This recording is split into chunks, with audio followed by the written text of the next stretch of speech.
I've been wanting to make a video on lyrics for months, but it always felt like such a big and complicated topic that I wouldn't even know where to begin. I even made a poll in my community post, secretly hoping the results would discourage me from even trying, but it didn't quite work out that way. The results were inconclusive. So here I am, 3 months later, finally ready. Hi, I'm back outside again. The forest is a little too full of mosquitoes this time of year, so I went to the sea, my new spot. If you're new here, my name is Philip, and this channel is all about music. So maybe it's easier to begin with defining what this video is not. It's not going to be a how to write better lyrics or any kind of instructional video on lyric writing. To me, that doesn't even make sense as an idea, because lyrics are so personal and so connected to whatever it is you want to achieve with the song that any kind of advice would just end up being generic and vague. And who needs generic and vague? So I decided to go all in on personal and clear. And for that, we need to cut to story time. So let's cut. When I was a teenager, I was a bit of a dualistic conundrum. A melodramatic stoic. I was a football-playing Edgar Allan Poe reader who would walk the summer nights writing poetry under the moonlight while playing football and keeping up with my regimented lifestyle of diet and exercise in the daytime. I was at a crossroads, but hadn't yet realized the full intensity of it. But that's a story for a different time. In fact, forget all about story time. The point I wanted to make is that I was writing a lot of lyrics and poetry. The lyrics were always make or break for me in a song, and my ears just always gravitated to the voice, because the voice expressed the words. I had dreams of writing my own concept album, where I would write these big stories with multiple characters and basically conduct or produce the thing while others would sing and play all the parts. I was all about lyrics and story. But I had a close friend who also happened to be a great musician, and he would often tell me that he didn't even listen to the lyrics. They just wouldn't register for him, and I remember thinking, that is just the strangest thing. How can you not listen to the lyrics? That's what makes a song. I just couldn't fathom it.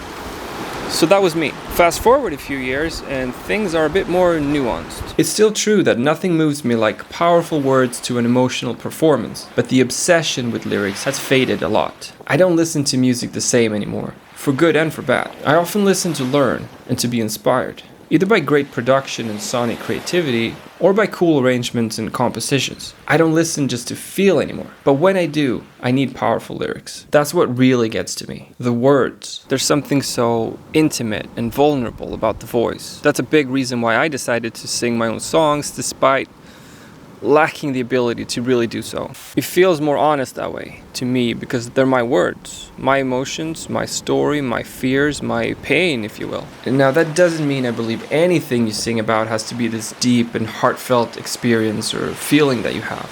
No. But whatever it is, I want to feel it. And I want to feel it in the way you want me to feel it.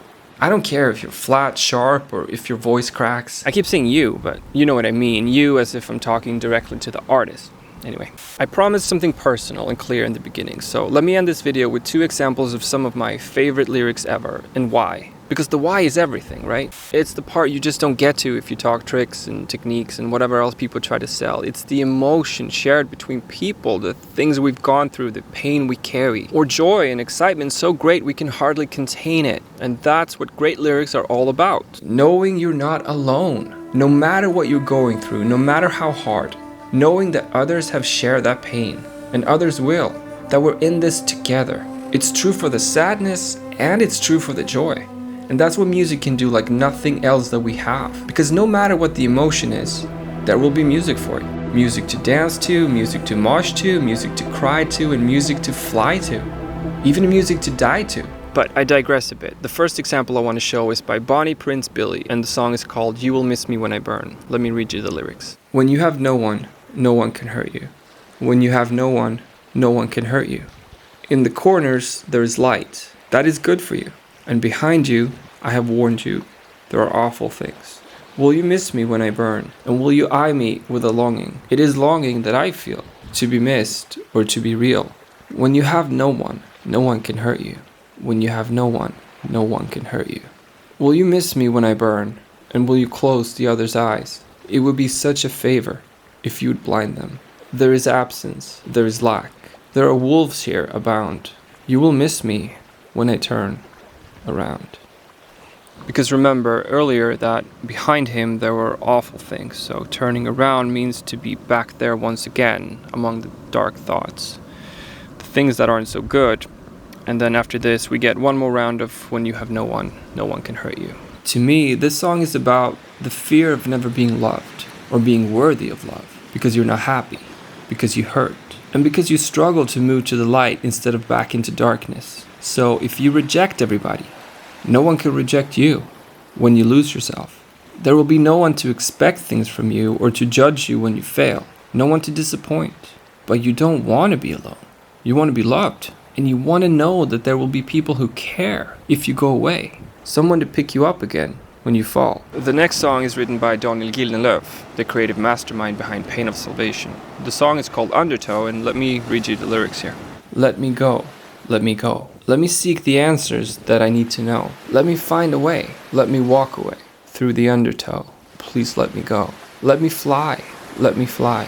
Let me rise against that blood-red velvet sky. Let me chase it all, break my wings and fall. Probably survive, so let me fly, let me fly. Let me run, let me run. Let me ride the crest of chance into the sun. You were always there, but you may lose me here. Now love me if you dare, and let me run.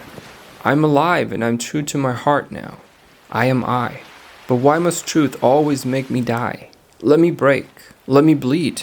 Let me tear myself apart. I need to breathe.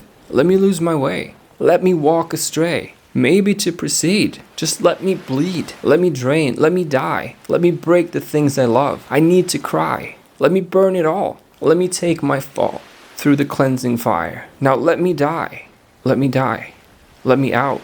Let me fade into that pitch black velvet night. The vocal performance of this song really elevates the words. It matches the emotions in the words perfectly. The whole arrangement, everything about this song is just special. It's phenomenal. It's one of my all-time favorite songs, if I didn't mention that already. To me, this song is about repression and needing to break free. Be free to make your own mistakes, to be destructive, to go too far, to destroy things you probably shouldn't, but still have to, in order to feel everything you need to feel.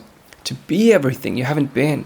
Everything that has been building your whole life. Free to ruin yourself, just to feel what it's like, so that you can then find out who you really are and start building things back up again. It's catharsis, essentially, to explode and then pick up the pieces and rebuild your post-traumatic self. Let me break the things I love. I need to cry. Let me die, etc. And I also think that, just like in You Will Miss Me When I Burn, there's a longing there to be loved, to know that even if you go all in, there's someone there waiting for you when you return. And I think this line gives it away especially.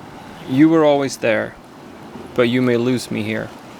Now love me if you dare, and let me run. I think it's easy for some people to think of these songs as just dark, depressing, etc. And sure, I get that. But for me, hearing these songs, being exposed to these words, it just meant that I wasn't alone. Others got it too, and they expressed it beautifully. It wasn't dark, it was life-saving. It was having a friend or a mentor who understood, who had been there. And listening to the songs became a purifying outlet of emotion. And that's what great lyrics do, at least for me. That's all I really wanted to say today. Thank you for watching and have a great day. Bye bye.